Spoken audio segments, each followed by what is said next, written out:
मैं सबसे पहले राम कुमार जी का बहुत बहुत धन्यवाद देना चाहता हूं कि उनके बुलाने में हम सब लोग इकट्ठे हुए हैं। हालांकि ये कार्यक्रम रैली के रूप में होना था, लेकिन जिस तरह के बीमारी की वजह से प्रोटोकॉल है, उसके कारण हम लोग बड़ी लंबे हो, एक तो तुम वैसे कुछ से चले आ रहे हो और बड़ी सभा का आयोजन नहीं हो पाया है। देखा नहीं था, लेकिन हमें उम्मीद है, कोई दिक्कत है उन्नाव के तमाम साथियों का भरोसा है। तुम ज्यादा इम्पोर्टेंट जिस तरीके से अभी स्वागत किया है लगातार, जैसे उन्नाव की सीमा पर मुख्यमंत्री बनने के लायक हो। जब कभी ये प्रोटोकॉल जगह नहीं ले सकते, लाखों लाख की एक सभा यहाँ पर होगी।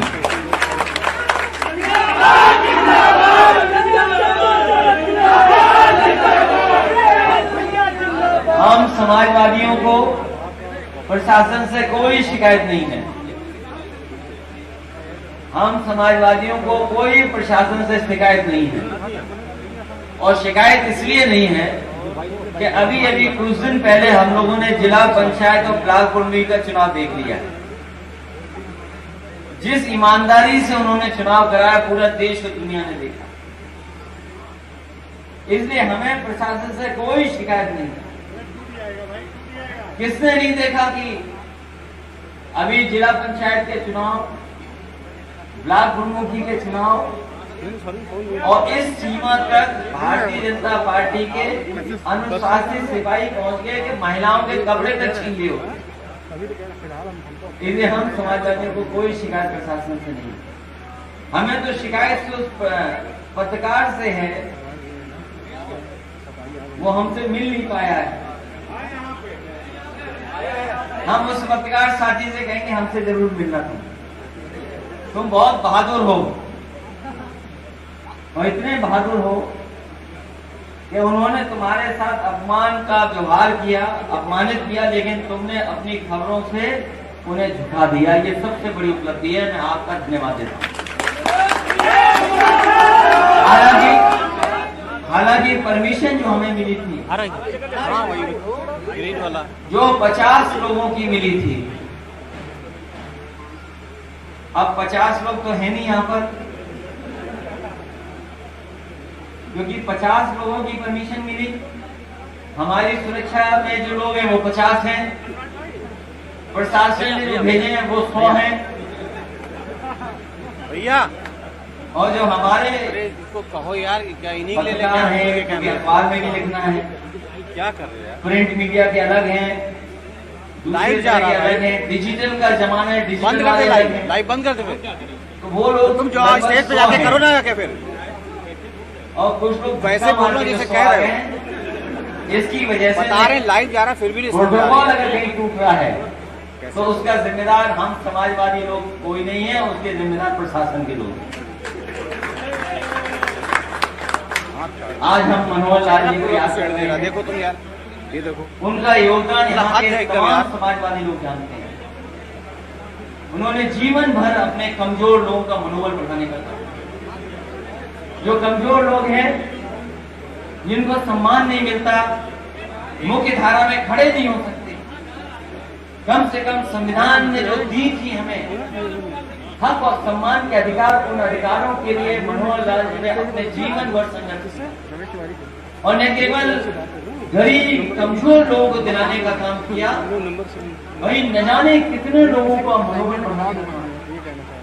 उन्हीं के संघर्ष की वजह से तमाम आज गरीब कमजोर लोग, पिछड़े, दलित, अल्पसंख्यक आज कहीं न कहीं अपने आप को सम्मानित महसूस कर रहे हैं। और हमें भरोसा है उनका परिवार लगातार समाजवादियों के साथ जुड़ा है। मनोहर लाल जी अपने जीवन में सांसद बने, विधायक बने, मंत्री बने। उन्हीं की विरासत को आगे बढ़ा करके जो पॉलिटिकल काबिलियत होती है उनके बेटे दीपक ने आगे बढ़ाया। उनके साथ हमें भी सांसद रहने का मौका मिला। हम भी जब पहली बार चुन करके गए थे तो दीपक हमारे साथ थे सांसद। आज वो हमारे बीच नहीं है। उनके परिवार ने बहुत सदस्यों को खोया है। उनकी पत्नी मनीषा दीपक, वो भी हमसे आपसे वे कोरोना की वजह से बिछड़ गई। इनके परिवार में अधिकारी से लेकर के बहुत लोगों की जान चली गई और केवल उनकी जान तो गई, लेकिन बड़ी संख्या में गरीब जिनको इलाज नहीं मिल पाया उनकी भी जान चली गई।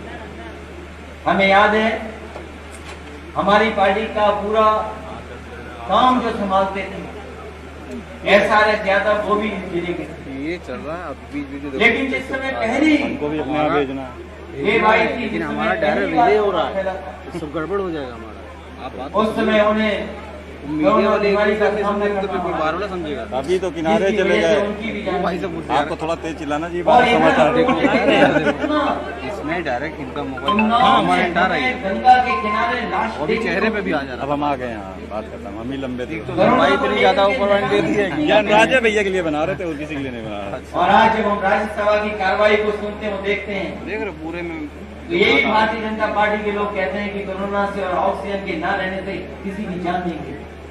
लाइव ना हो कौन भरोसा करेगा भारतीय जनता कोई बात पार्टी नहीं, अब किसी से कुछ हम कहना किसी और से ले लेते। हमने आपने न जाने कितने कोई नहीं, लोगों आपने की जब जान कहा था तो जाते उधर देखी। चले गए थे ना कि ना। नहीं नहीं, वो अमित भाई से और जब अमित भाई उसी जगह खड़े होकर दूसरी बना रहे हैं, कोई बात नहीं। तो आपको याद होगा ये सरकार समय न बेड दिला हम पाई, विवाद नहीं करने हैं, हम अपना काम न कर रहे हैं। ऑक्सीजन दिला पाई, न दवाई दिला पाई। अगर कोई इलाज के लिए जाना चाहता था अस्पताल में कोई इंतजाम दिला पाई, नहीं नहीं, अब और लाख लोगों की जान चली गई। अगर कोई जिम्मेदार है जिसकी वजह से कोरोना में जाने गई हैं, तो वो जिम्मेदार भारतीय जनता पार्टी की सरकार है, क्योंकि भारतीय जनता पार्टी की सरकार गरीबों की मदद नहीं कर रही थी, उनके साथ नहीं खड़ी थी सरकार। गरीबों को अनाज छोड़ करके चुनाव के मैदान में भारतीय जनता पार्टी लगी हुई थी। जिस समय सबसे ज्यादा गरीबों को जरूरत थी सरकार की, जब सबसे ज्यादा मदद की जरूरत थी सरकार से, उस समय सरकार ने हमें और आपको अनाज छोड़ने का काम किया। हम उन तमाम समाजवादियों का धन्यवाद भी देना चाहते हैं। कोविड के समय पर मदद करने का काम किया। जहाँ जैसा संसाधन था, जहाँ जैसा इंतजाम कर सकते थे समाजवादी लोग, वो लड़के हम उन पीछे देखना। तमाम समाजवादी कार्यकर्ता नेताओं को धन्यवाद देते हैं, बधाई देते हैं, जिन्होंने उस परेशानी के समय में गरीबों के साथ खड़े होकर के उनके खाने पीने का जो कुछ इंतजाम कर सकते थे वो इंतजाम करने का काम किया। लेकिन भारतीय जनता पार्टी की सरकार कहाँ थी? समाजवादियों ने एम्बुलेंस न चलाई होती तो शायद एम्बुलेंस नहीं मिलती। एम्बुलेंस को भी बर्बाद कर दिया।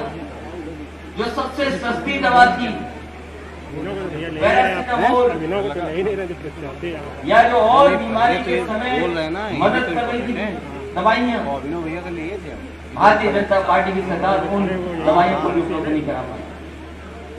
उपलब्ध कराना तो दूर, ब्लैक में बिकती रही दवाइयाँ। दिया गए हैं। हैं? कौन जिम्मेदार था उसके लिए? वही धक्का मुक्की में 3000 रुपए अगर कोई जिम्मेदार था तो भारतीय जनता पार्टी की सरकार जिम्मेदार थी। यही वजह और आज कहने की ऑक्सीजन की वजह से नहीं जान गई। अगर जान गई है, लोग तड़प तड़प के मरे हैं, वो भारतीय जनता पार्टी की नाकामी है जो ऑक्सीजन जैसी चीज को उपलब्ध नहीं करा पाए। जब सबसे ज्यादा जरूरत थी सांस की, उस समय अगर सांस को छीनने का काम किसी ने किया तो भारतीय जनता पार्टी की सरकार जो नाकाम दिखाई दी उसमें जान उसकी वजह से जान। आम जनता की तो यही है जान। अब तो आंकड़े भी नहीं बता रहे। इनसे अगर कोई आंकड़ा जानना चाहे तो बताओ, आंकड़ा बताएंगे लोग। और याद रखना, हम इसलिए कहना चाहते हैं इस बात को, भारतीय जनता पार्टी कभी सही आंकड़े नहीं बताएगी कि कितने लोगों की जान गई, क्योंकि वो जानती है कि अगर सही जानकारी मिल जाएगी तो कोर्ट ने भी कहा है, तमाम लोगों ने कहा है, हम लोगों ने भी माना कि जिनकी इस वैश्विक महामारी में जान गई है उनकी मदद करने का काम सरकार करे। सुप्रीम कोर्ट ने भी कहा कि 4 लाख की मदद होनी चाहिए। इसीलिए भारतीय जनता पार्टी नहीं चाहती कि आंकड़े सामने आए। कौन भरोसा करेगा भारतीय जनता पार्टी? कोविड के समय पर जान चली गई, और जब मदद करने का समय था तब भारतीय जनता पार्टी चुनाव में लगी हुई। इसलिए साथियों, अभी चुनाव भी आने वाला है, 2022 का चुनाव है। ये उत्तर प्रदेश का चुनाव तो है ही है, लेकिन किसान, गरीब, मजदूर, नौजवानों के भविष्य का भी चुनाव। यही भारतीय जनता पार्टी के लोग जिन्होंने अपने संकल्प पत्र में लिखा था। अगर इनका संकल्प पत्र पलटोगे, पहले पन्ने में दिखाई देगा कि हम किसानों की आय दोगुनी कर देंगे। यहाँ तो जितने लोग खड़े हैं सब किसान हैं या खेती बाड़ी से जुड़े लोग हैं। कोई ऐसा नहीं जिसके पास खेत न हो। यहाँ पर नौजवान जितने खड़े हैं, इनके घर परिवार के लोग छोटे मोटे खेत हैं, खेती बाड़ी है। बताओ, भारतीय जनता पार्टी ने कहा था कि 22 तक हम किसानों की आय दोगुनी कर देंगे। ये भारतीय जनता पार्टी वाले बताएं कौन सी पैदावार की उन्होंने आय दोगुनी की? कोई है पैदावार जिसकी आय दोगुनी हो गई? किसान के लिए इन्होंने कहा कि हम आय दोगुनी कर देंगे 2022 तक, लेकिन कभी आकलन करना, हिसाब किताब लगाना, हिसाब किताब लगाओगे अगर आप इस महंगाई में जिस तरीके से डीजल बढ़ा, पेट्रोल बढ़ गई, बिजली का बिल ज्यादा देना पड़ रहा है या और चीजें महंगी हो गई जीएसटी की वजह से, तो अगर आप आकलन करोगे तो किसान की आमदनी कम हुई है, बढ़ी नहीं है। और अगर भारतीय जनता पार्टी किसानों की आय बढ़ाना चाहती है तो कम से कम भारतीय जनता पार्टी की सरकार को ये बताना चाहिए कि किसानों की आज आय क्या है। आज आय किसान की घट गई, बढ़ी नहीं है। यहाँ किसान बर्बाद हो गया, वहीं हमारा नौजवान भी खाली हाथ का आया। नौजवान साथियों, मैं कहना चाहता हूँ आपके माध्यम से पूरे उत्तर प्रदेश के नौजवानों से भी अपील करूंगा, अगर भारतीय जनता पार्टी रही तो इसी तरीके से बेरोजगारी बढ़ती रहेगी, न नौकरी मिलेगी न रोजगारी मिलेगी। इन्होंने अपने संकल्प पत्र में लिखा कि लाखों लाख नौजवानों को नौकरी दे देंगे। 70 लाख लोगों को वादा किया था कि नौकरी दे देंगे। यही देश के प्रधानमंत्री ने उद्घाटन किया था उस समय लॉकडाउन के समय पर। भी बड़ा संघर्ष है कि हमने 1 करोड़ नौकरी दे दी। अगर उत्तर प्रदेश में 1 करोड़ नौकरी दी गई होंगी उस समय या 70 लाख लग गई होंगी तो कम से कम उन्नाव में तो कुछ लोगों की नौकरी लग गई होगी। बताओ नौजवान साथी, उन्नाव क्या हुआ? नौकरी तो दूर, महंगाई बढ़ा दी। डीजल, पेट्रोल और रसोई के गैस के जो सिलेंडर मुफ्त में मिले थे, अब महंगाई इतनी होगी कि कोई अपना गैस का सिलेंडर भरा नहीं सकता। महंगाई कौन बढ़ा रहा है, उसका जिम्मेदार कौन है? और लगातार इन्होंने प्रधानमंत्री, राष्ट्रपति और बड़े बड़े उद्योगपतियों को बुला करके कार्यक्रम किए थे। कहा था इन्वेस्टमेंट आएगा, हम उत्तर प्रदेश में फैक्ट्रियां लगा देंगे, कारखाने लगा देंगे। अब तो 4.5 साल हो गए, 4.5 साल पूरे हो गए। कितने कारखाने लगाए हैं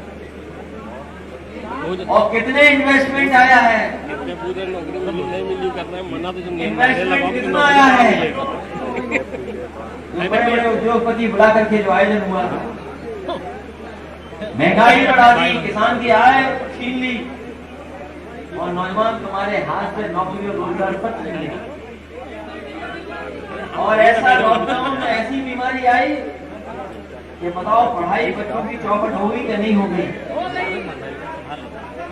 पूरी शिक्षा व्यवस्था चौपट हो गई। और जो हमारे स्वास्थ्य सेवाएं थी, जो कुछ स्वास्थ्य सेवाएं अच्छी थी वो समाजवादी सरकार की थी। समाजवादियों ने जो काम किया था वही कोरोना में काम आया, वही कोविड में काम आया। इनकी सरकार के बनाए हुए अस्पताल नहीं थे, इनकी सरकार का बनाया हुआ अस्पताल नहीं था जिसमें इलाज हुआ। अगर कहीं गरीबों का इलाज हुआ था तो समाजवादी सरकार के बनाए हुए अस्पतालों में इलाज हुआ। वही समाजवादी सरकार की दी हुई एम्बुलेंस, उसी से मदद करने का काम गरीबों का किया गया। इसलिए आज हम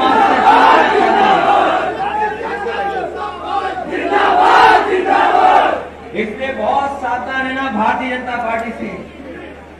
उन्नाव के लोग आप बहुत समझदार लोग हैं। ये चंद्रशेखर आजाद की भी धरती है और निराला जी की भी धरती है। बहुत पुराना इतिहास मिला उन्नाव का। ये भी भ्रमित, ये तमाम स्वतंत्र सेनानी क्रांतिकारी लोग यहाँ से पैदा हुए ना यहाँ रहे।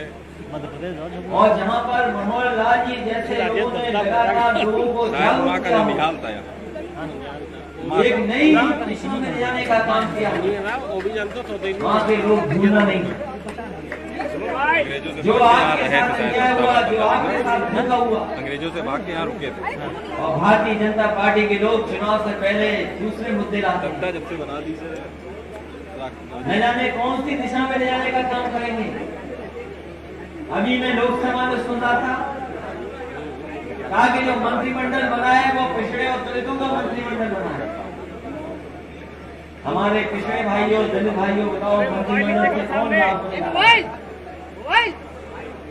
मंत्रिमंडल से कोई लाभ होता है किसी को? अरे फालतू मोबाइल हटा लो। कहा कि मंत्रिमंडल गठन हो गया है, मंत्रिमंडल बन गया है। वीडियो कॉलिंग हो रही है। हम उन्हीं से जानना चाहते हैं जो संविधान ने हमें हक और सम्मान देने का काम किया था। अपनी मम्मी का दिखा। हाँ बताओ उससे छेड़खानी हो रही है कि नहीं हो रही है? और हमारे मुख्यमंत्री तो कमाल के हैं, उन्हें संविधान से कोई लेना देना नहीं है। जातिवाद उनका एक ही संविधान है, ठोको संविधान। उन्हें संविधान की परवाह नहीं है। समाजवादी लोग थे तो लैपटॉप बांट रहे थे, और यहाँ जितने नौजवान खड़े हैं सब जानते होंगे किसी न किसी को उनके गांव में समाजवादी सरकार ने लैपटॉप मिला। और हो सकता है यहाँ भी कोई नौजवान हो जिसके परिवार में लैपटॉप मिला रहा हो।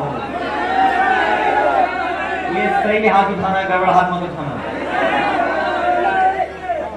और वादा तो इन्होंने भी किया था कि लैपटॉप देंगे। अरे वो खुद कह रहे हाथ उठा के। नहीं अरे आप उठा लें। कभी सोचो क्यों नहीं दिया इन्होंने लैपटॉप?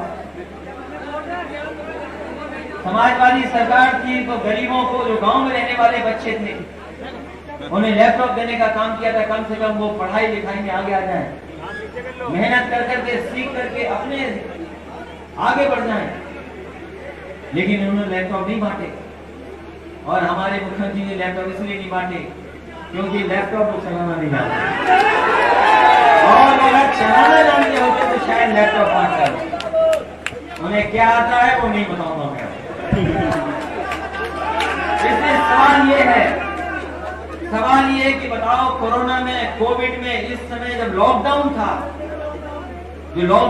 उस समय अगर कोई मददगार साबित हुआ, अगर कहीं आप पढ़ने लिखने में या कोई मदद पहुंची तो वो आपके मोबाइल ने मदद की या वही समाजवादी सरकार ने दिया हुआ लैपटॉप जिसकी वजह से बच्चों को पढ़ने का मौका मिला।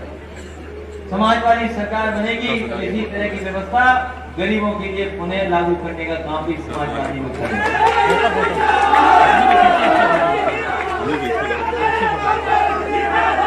इसलिए आज तो ये छोटा कार्यक्रम है 50 लोगों का। 50 लोगों का कार्यक्रम है क्योंकि अनुमति इतनी की मिली थी, इसलिए 50 लोगों को ही हम बुला पाए। अगली बार जब अनुमति मिलेगी तो लाख लोगों को बुला करके हम अपनी बातें कहेंगे। लेकिन याद रखना, ये बीजेपी के वो लोग हैं जो झूठ बोलते हैं। बताओ, जो राज्यसभा में झूठ बोलते हैं, लोकसभा में झूठ बोलते हैं, उनसे क्या उम्मीद करोगे आप? कौन भरोसा करेगा कि बिना ऑक्सीजन के जान चली गई? बिना ऑक्सीजन दिए जान गई कि नहीं गई? भारतीय जनता पार्टी ऑक्सीजन नहीं दे पाई। और क्या जवाब दे रहे हैं राज्यसभा में कि ऑक्सीजन की वजह से किसी की जान नहीं गई। इसलिए हम आपसे अपील भी करना चाहते हैं, निवेदन भी करना चाहते हैं, सावधान रहना भारतीय जनता पार्टी के लोगों को। ये वेशभूषा बदल के आ जाते हैं, ये रंग बदल के आते हैं और हमें और आपको गुमराह कर करके वोट लेकर के चले जाते हैं। जनता ने इतना समर्थन किसी दल को नहीं किया। अगर हम वोट देखें तो लगभग 56% से ज्यादा जनता ने उनके समर्थन किया। 56%। आजादी के बाद इतना समर्थन किसी दल को नहीं मिला। आज सब कुछ उनका है, विधायक उनके, सांसद उनके, मुख्यमंत्री उनकी, सरकार उनकी, डीएम उनका, एसपी उनका, सब कुछ उनका, सब कुछ उनका। और उसके बाद भी बताओ जासूसी कर रहे हैं। सब कुछ उनका, विधायक, सांसद, मुख्यमंत्री, मंत्री, प्रधानमंत्री, राष्ट्रपति, सब कुछ उनका, और उसके बाद भी जासूसी कर रहे हैं। आखिरकार जासूसी की क्या जरूरत थी? और याद रखना, दुनिया में जहां कहीं भी किसी सरकार ने जासूसी की होगी, वो सरकारें चली, वो सरकारें नहीं बचती जो जासूसी करती हैं। वो जासूसी इसलिए कर रहे हैं कि उन्हें अपने काम पर भरोसा नहीं है, उन्हें अपने काम पर भरोसा नहीं है, इसलिए जासूसी कर रहे हैं। और अगर भारतीय जनता पार्टी के लोगों ने जासूसी कराई है, उनकी सरकार ने जासूसी कराई है, तो ये अपराध किया है जो दूसरे लोग कहते हैं राष्ट्र विरोधी हैं। जासूसी करना सबसे बड़ा राष्ट्र विरोधी काम अगर किसी ने किया तो भारतीय जनता पार्टी ने किया। हमारे देश को कमजोर कर दिया। सोचो दुनिया में हमारी क्या पहचान बची होगी? क्या हमारी सरकार, जो चुनी हुई सरकार है, वो हमारी आपकी जासूसी कर रही है? अगर जासूसी करनी थी उनकी करते, मोबाइल वालों की, सबकी जासूसी। और याद रखना, हो सकता है तुम्हारी भी जासूसी हो रही हो। ये जो पत्रकार साथी हैं, इनकी भी जासूसी हो रही है। हम तो वोट से हराना चाहते हैं, इसलिए हमारी जासूसी हो रही है। लेकिन पत्रकार साथियों की जासूसी क्यों हो रही? उद्योगपतियों की जासूसी क्यों हो रही? और उद्योगपतियों की जासूसी करके क्या हो रहा है? ये तो उद्योगपति सब उनके हैं। क्या हमें और आपको नहीं पता? गरीबों से वोट ले लिया, अमीरों से नोट ले लिया, और जितनी भी सरकारी हमारी संस्थाएं थी जहां हमें आपको हक और सम्मान मिलता